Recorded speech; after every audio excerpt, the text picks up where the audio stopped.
I swear this finna make them notice me. Hey, I am a legend in making. Welcome back to BC Business. The amount of messages I get like weekly, like genuinely, especially when I'm away, is how are you going to all these places? Or like I work part-time in a supermarket as well, right? And people are like, how are we on the same wage and you were doing all this and I'm not going anywhere? Like, that's not me bragging, right? Let's just get that out straight. This is a video to tell you how you can travel the world on a minimum wage. And yeah, it's a video to tell you how you can travel the world on a minimum wage, how you can do it. So that's not me saying, I've been all these places and you haven't. It's me saying, I've done it and so can you. And I do it and so can you. Let's go. In the last 15 months or so, we've been to a lot of places, my fiance and I. We've done Amsterdam, Greece, Tenerife, we went to a log cabin, Thailand, California. We was in Rome last week, we went to Paris a month before, and we got another 3 booked this year, right? I earn money a lot of ways. I'm a personal trainer, online, one-to-one. I've got 3 books out. One's a fitness, 2 crime thriller novels. And I also work part-time in a supermarket, right? So I do a lot of things. I work anywhere between 20 and 50 hours a week, right? Very money motivated guy. But the secret is, it's not about how much you earn, it's about how much you spend. And that is the single most important, best bit of advice that I've ever received, apart from if in doubt, flat out, or drop a gear, disappear. So as I said, I do a lot of different things for money, right? But all the holidays I've been on a budget and would give you spare change even if you was on minimum wage, right? I've had 10 jobs, I've been on minimum wage for a long time, so I know this.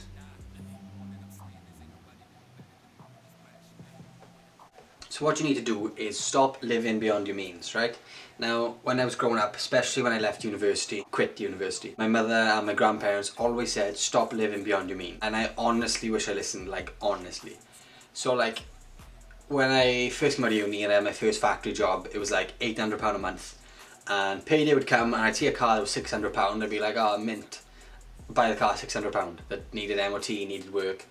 I'd buy new wheels for it, £150, and then I'd have £50 left and I wouldn't have money to put fuel in to go to work, so I was a very big car enthusiast, right? I've had 20 cars now. Car I got now is off the road in the garage because I don't need it. Gym's up the road, like so. And then I had a very good factory job in a different factory, and I was on like 1,200 a month. Another time I had like a £650 Golf, and it was falling apart. And my mother texted me one day and she said, instead of you getting shit cars all the time, why don't you take out a loan and get a good one? And as soon as I got a loan, it was something I'd never thought of in my life, and I thought, free money. So within like 2 or 3 days, I went online, applied for a loan through the bank, and I had it within like a day. It was like £10,000, right? £259 a month for 5 years. Happy days. I had the loan, I bought a car that was like 5 grand. I spent like 1,500 on it. I sold it for like £2,000 6 months later. And I remember I bought the car, put it online, and I was like, oh yeah, look at me, I'm driving my car.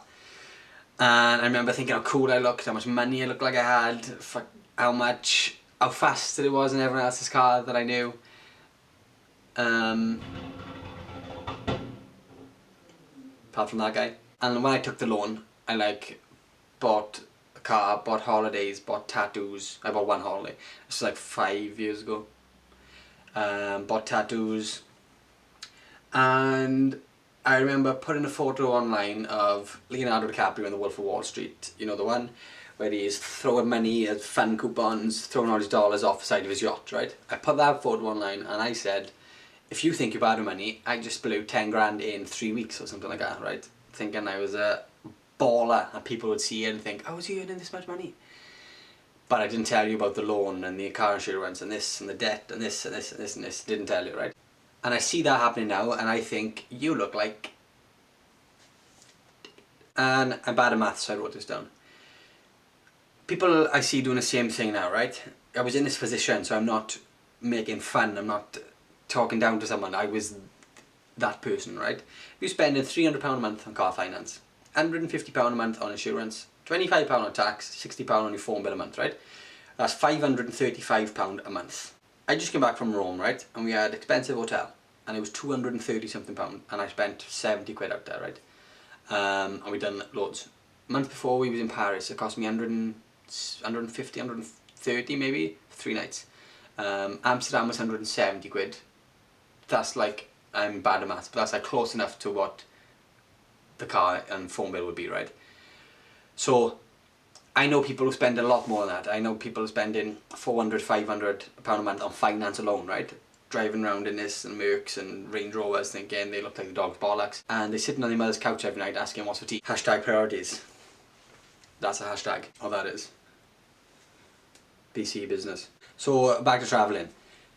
Everyone knows, or they should know, that, or you'll see a quote on Facebook that says, material things, no, travelling over material things, or experiences over material things, right? And I know that from experience, I'd much rather be taking selfies with elephants in Thailand on a disposable camera than sat on my mother's couch with the new iPhone. So let's break it down. Let's assume you live at home with your parents, you work in a minimum wage job, 40 hours a week, and you're not spoiled, so you pay lodge or you pay towards rent, right? If you got your own place, awesome, good on you. Try and incorporate your bills into this calculation. So depending on your age, you'll be earning around £1,150, maths, after deductions, right? That's minimum wage. So you pay for your own food and you've got a car, right? If you haven't got a car and your parents pay for your food or whatever your situation is, then this is just average. Let's say you pay £100 towards a lot. Let's say you pay £100 towards a lot. Car insurance £80, farewell £100, phone bill 30 quid, food £150. It's a total of £460, right? You might be thinking, I don't spend that much on food, or my insurance is more than this, right? This leaves you, right, with £680 a month. Spare. £680 a month, right? You're £310 off grand, right? A spare month. This means that in 1 month, you can go on 3, nearly 4 of the holidays that I've been on. Each month. Each month, right? So I'm not sure if that's going to sink in, but 3 of the holidays that I've bought come under £600. At least 3. Apart from Thailand and California, you can be on, no, California was like 680 quid, right? So yeah, apart from Thailand, which we went for 16 days, so it was expensive, every other holiday I've done, you can do with 1 month's savings. 1 month. Now, whether you take it or not, when I was like, I'm 24 now, when I was like 19, 20, 21, every single penny I had I'd spend, and I couldn't count for it, like. But like, if you buy a bottle of Coke on the way to work, or you buy a pound coffee, right, that's £30, £40 a month. So if your calculations are like what I just said, you got £690 a month spare, right? But Ben, I'm not driving a flashy car and I haven't got the newest iPhone, so people on my Instagram are going to think that I'm not balling. Man up. I went from like 1 holiday a year where I was driving a car that I liked, that was quite quick, that looked nice, living with my mother. Now I'm living in my own house, I don't use a car, and I go to like 7, 8, 9 countries a year. I know how that comes across, but that's not me bragging, that's me saying this is very possible. And the amount of messages I get weekly, monthly, saying how did you do this, how did you do this, from people on better paying jobs than minimum wage. And not that it matters to be impressed, but if I text one of my friends and I said, or a relative, and I said to them, what are you doing this weekend? I'd be much more impressed if they said, oh, I'm in this country, I'll text you when I get back, than new phone, who dis? So get your head together, prioritise, and get out there. Hashtag BC Business. I swear this finna make them notice me. Ay, I am a legend and make it. Ay, J. Smith but no J.